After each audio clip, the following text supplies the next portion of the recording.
Rais wetu alipita majuzi hapa na jana waziri mkuu amepita barabarani, lakini nataka niwaambie wamewaletea salamu, wala wasalimieni sana. Na alipopita rais hapa niliona aliongea na Ngurukuru, akaenda kaongea pale nani, nikamwambia mimi mwenyewe nitaenda kuonana na wakulima nione kama wana changamoto, nisikilize hizo changamoto, na nimezisikia nyingi ni za kuzifanyia kazi, sio kubwa, haziwezi kutushinda. Tunaelewana jamani? Zikinishinda nampelekea yeye, si ndio mwenye dhamana? Namwambia huku hili limenishinda, hebu nisaidie, nifanyeje? Atatusaidia. Lakini serikali yetu ni serikali ya watu, ndio maana iliamua kwamba mabenki mbalimbali yatoe mikopo, lakini kaanzisha benki ya kilimo kwa ajili ya kuwasaidia nani? Wakulima. Ndio maana nimemwambia mkurugenzi wa benki, sasa kama ni wakulima, mbona hapa hujaja? Si ndio? Maana watu hujawafikia.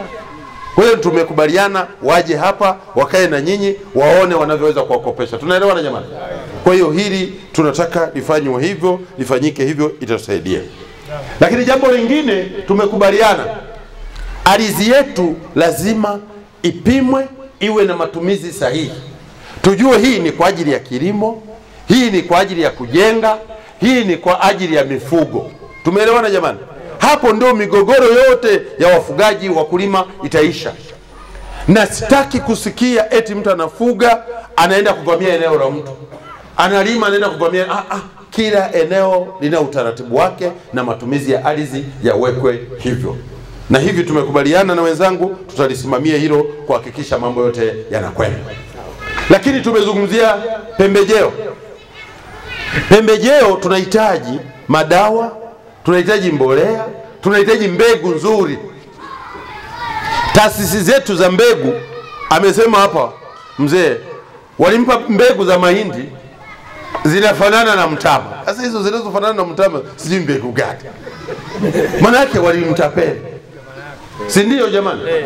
Kuna watu wanauza mbegu, wanachukua mbegu feki, wanakuja kuwauzia wananchi.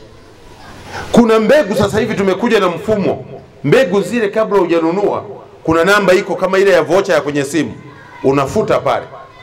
Alafu ukishafuta unaiangalia ile namba, unaituma unaipiga kwenye namba yoyote ile ya simu yako ile, unapiga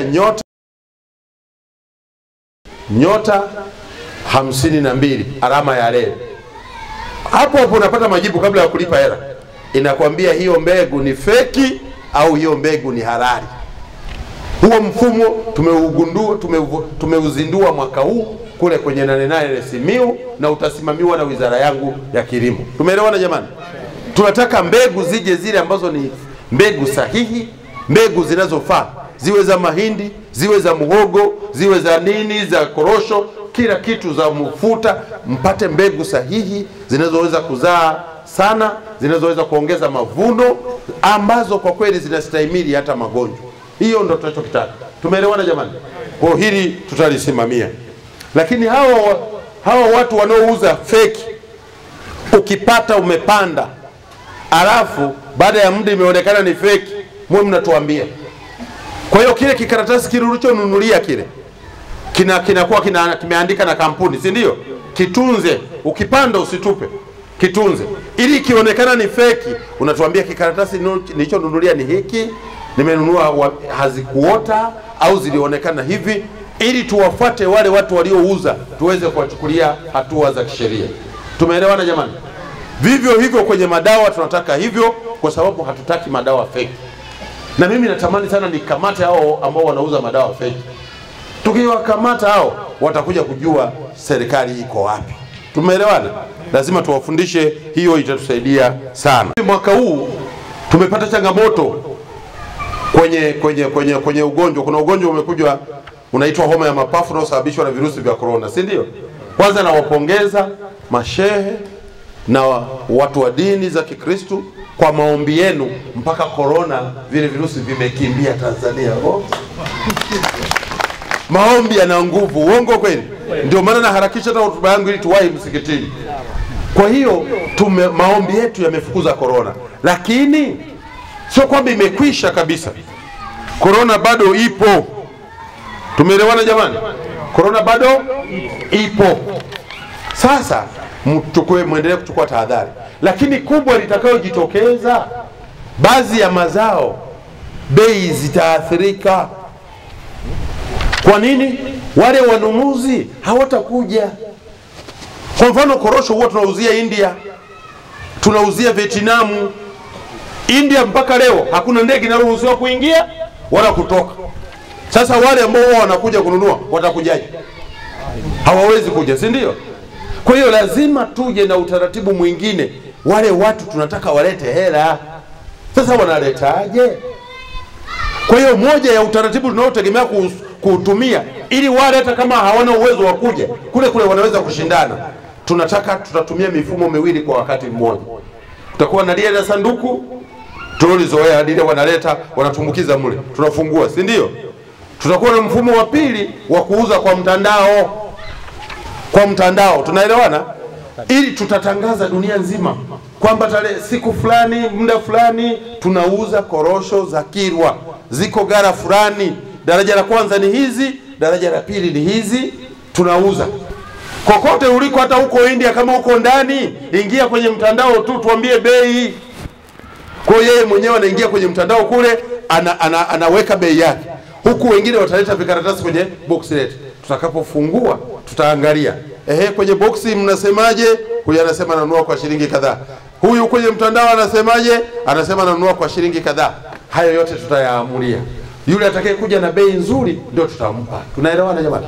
Akishinda wa mtandao tunamwambia bwana umeshashinda, ingiza hela kwenye account. Ataingiza hela, tunamwambia sasa tuambie mzigo wako tukutumie vipi. Basi si mambo yanakuwa yamekwenda. Na utaratibu wetu wa kwenye korosho, ndani ya siku 10 toka siku mnunuzi amenunua, anatakiwa mkulima awe ameshalipwa. Tumempa siku 4, yule mnunuzi akishinda aingize hela kwenye account ya chama. Chama kichakate kiingize hela kwenye akaunti za wakulima. Ndani ya siku 10 mkulima hataki kudai, atakiwa ameshalipwa.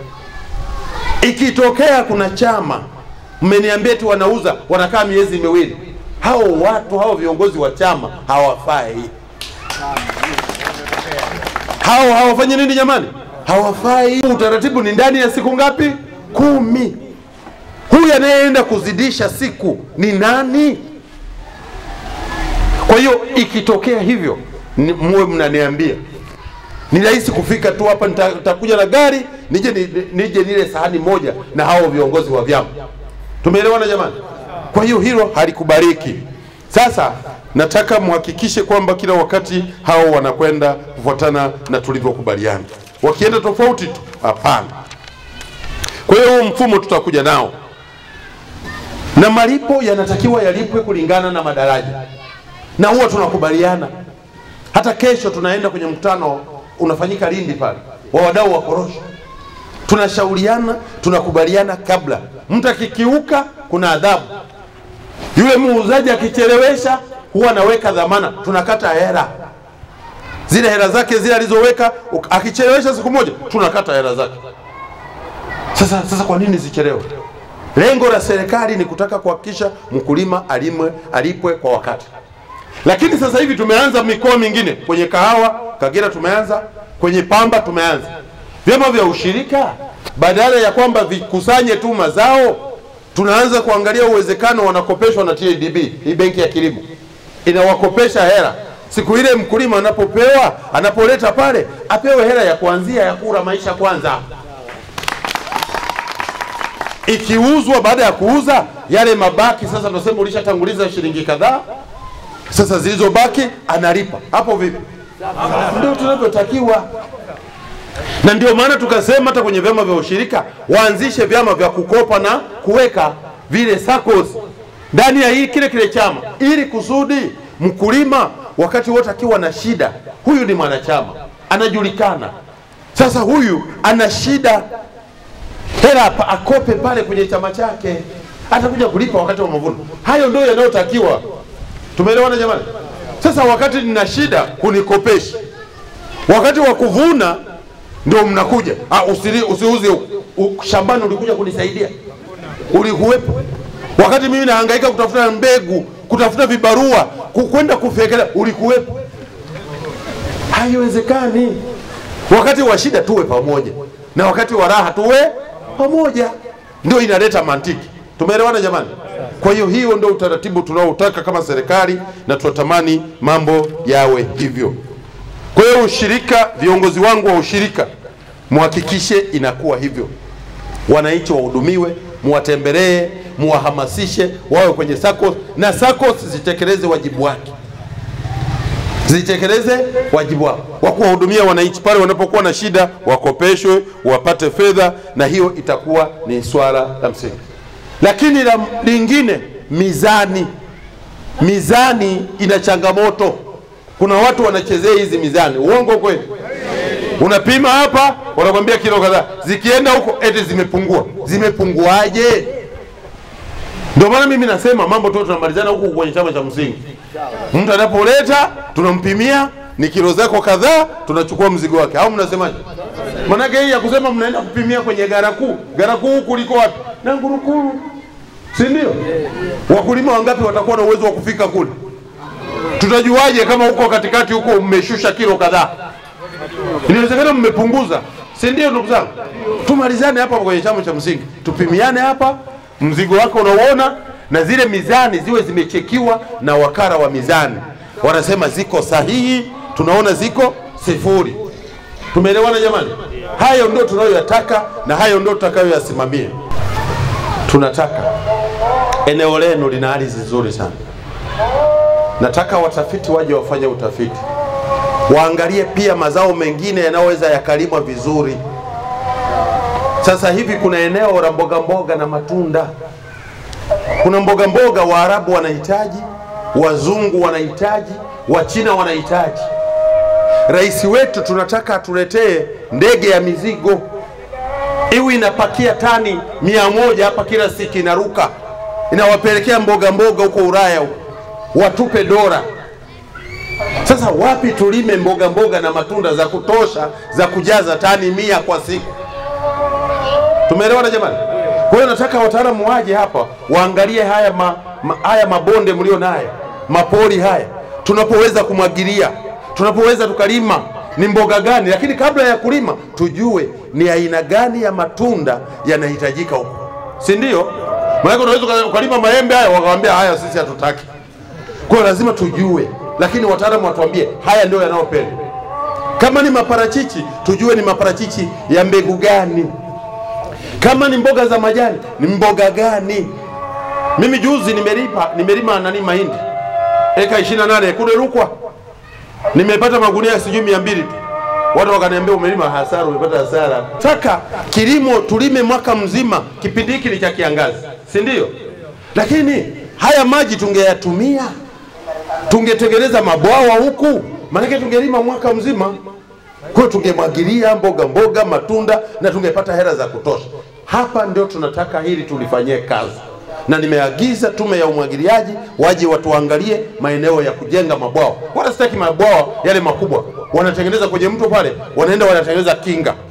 Wanaweka tuta kubwa la kuzuia. Mbona Waholanzi niliona wamefanya hivyo? Tena wao wanapambana na bahari. Wameenda kuzuia bahari, wameweka tuta la kuzuia bahari. Bahari iko juu, watu wako huko chini wanaishi bondeni. Nataka kuhakikisha kwamba mazao yetu ikiwemo korosho, watu walime vizuri, waboreshe ile mikorosho ya zamani ile, tuachane nayo. Pale inapowezekana kubadilisha ile mikorosho ya zamani ambayo haizai, inakutana na magonjwa, basi wataalamu watuambie ni mbegu gani mpya nzuri zinazofaa ili wabadilishe ile mikorosho. Tuko pamoja jamani? Nataka mbadilishe hivyo, itusaidie ili tuanze sasa kuwa na viwanda kama mlivyosema.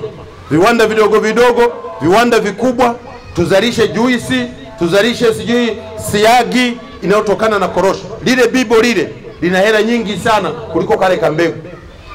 Sasa watuambie tufanyeje? Wataalamu watusaidie. Tuko pamoja jamani? Haya ndio tunataka tuyafanye.